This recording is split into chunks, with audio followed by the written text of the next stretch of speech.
The looting that we saw a few weeks ago in Durban and most part of KZN obviously did not start 3 weeks ago.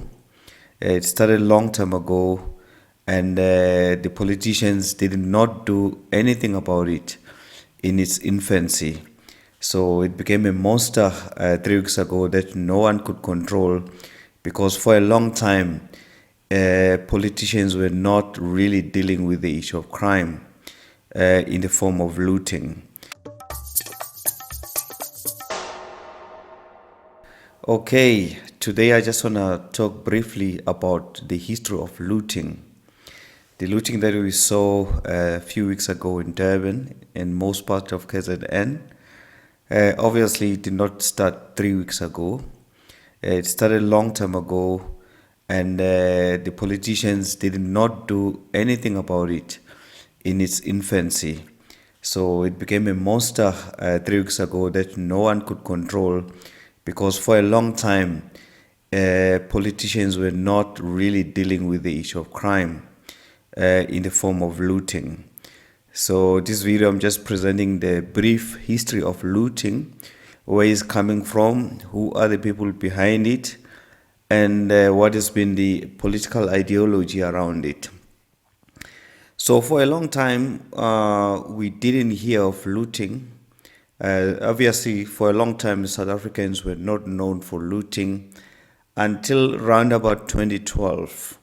In 2012, we see almost the first reference to the word looting, and that had to do with what was happening in Limpopo, provincial government, where many politicians were accused of looting the provincial government there.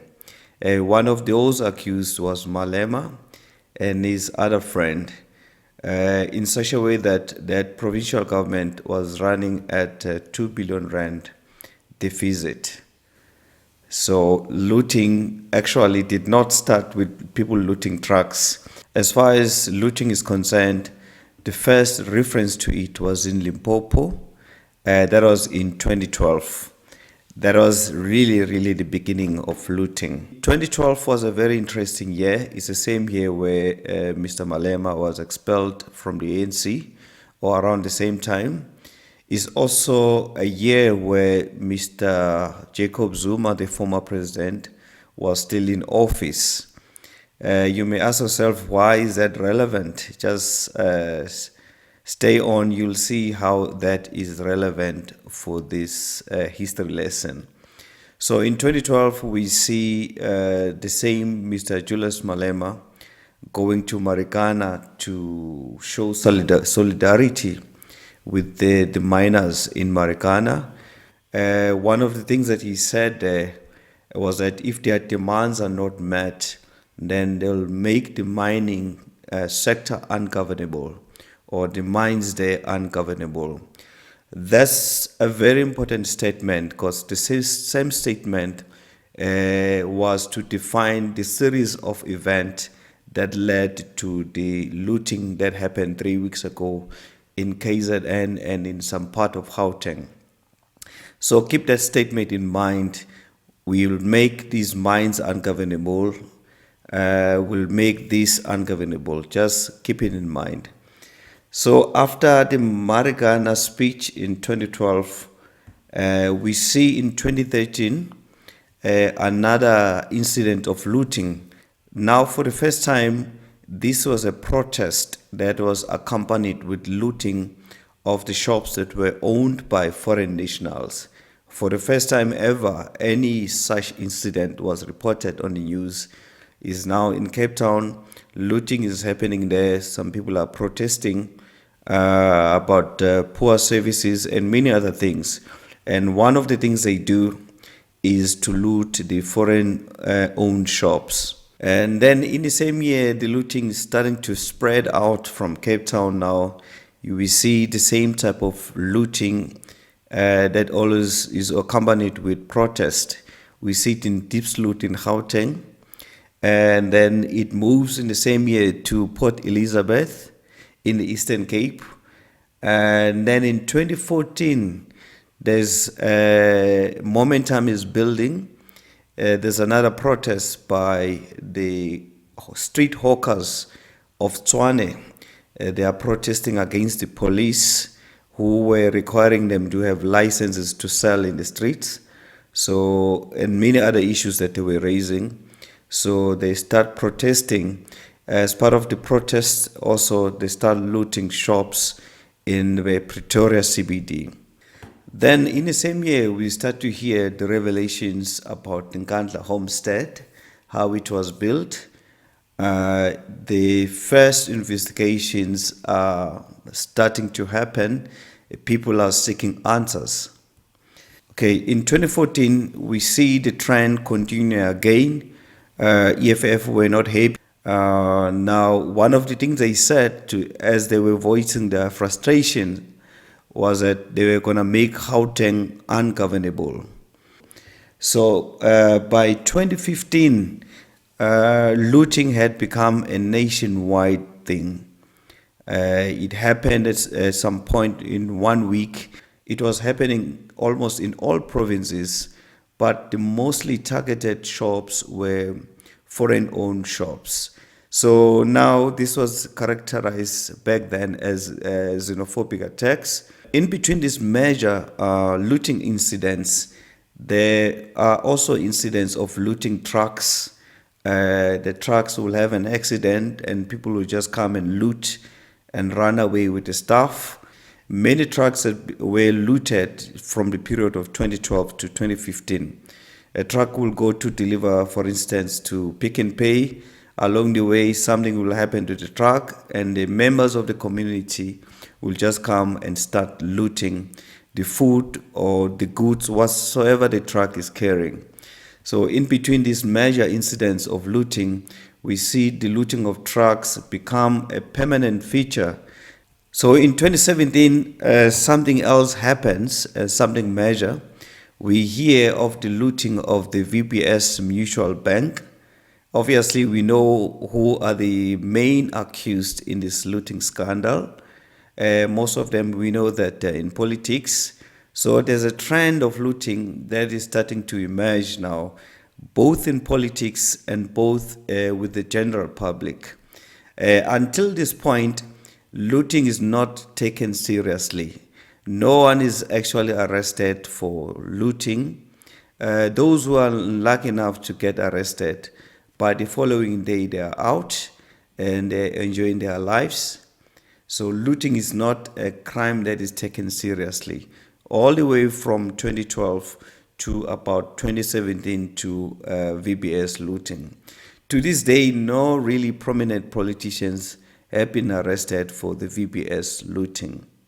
Then a new trend started to emerge now. In 2018, EFF was not happy with H&M, that shop H&M that sell, I think they sell clothes. So they had branded one of their shirts for kids with a monkey. EFF thought of that act to be racist. So we see nationwide protest against H&M.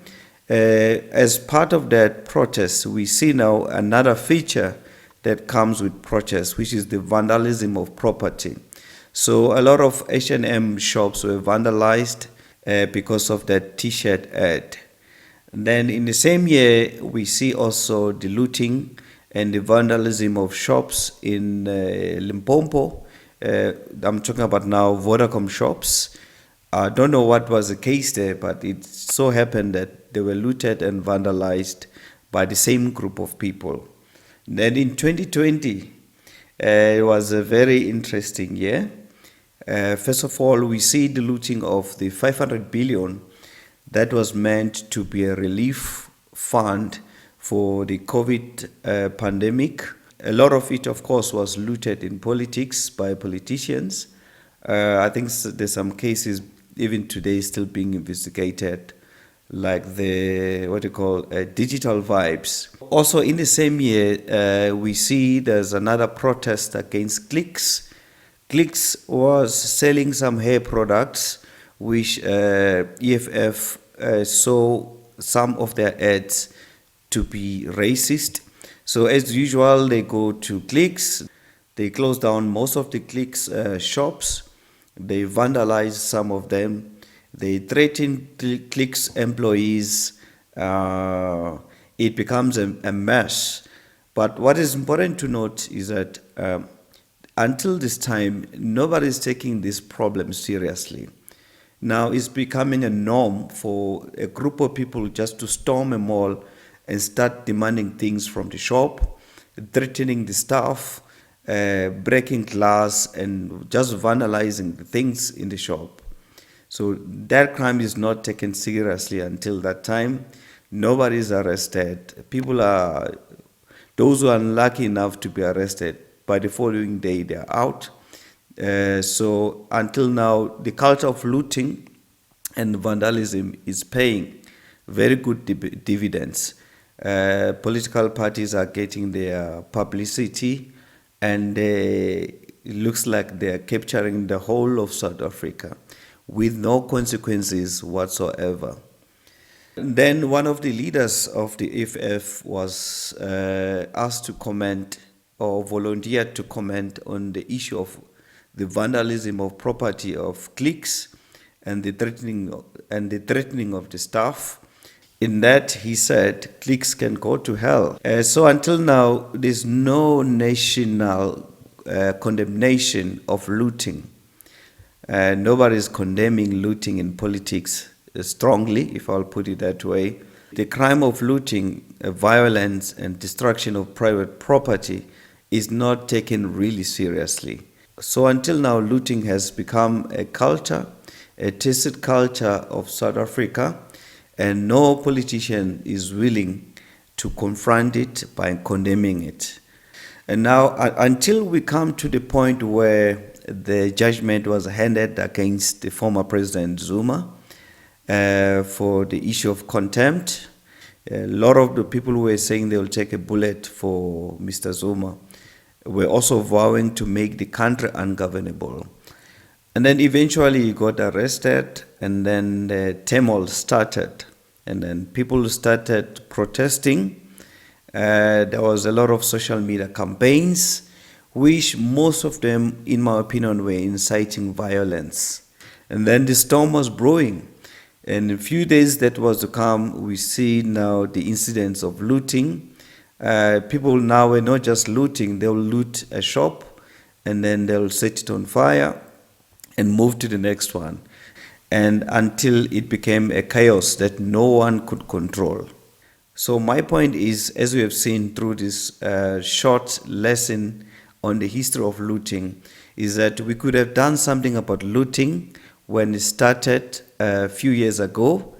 So far, people who looted, they knew that they could get away with it. It's not a crime that we take seriously until it came to 3 weeks ago, where everybody was shocked what people could do.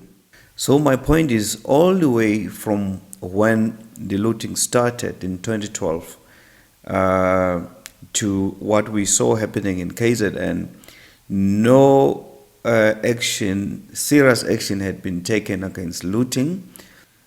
So it became a tacit culture with any real consequences. So in a nutshell, looting was paying good dividends for the looters, both in politics and in the general public. So it is not a surprise to see what happened in Durban. Looting had started a long time and nothing was done about it for a long time. Now people are seemingly shocked, but this is a storm that had been brewing from 2012 with no real actions taken against the looters, both in politics and in public.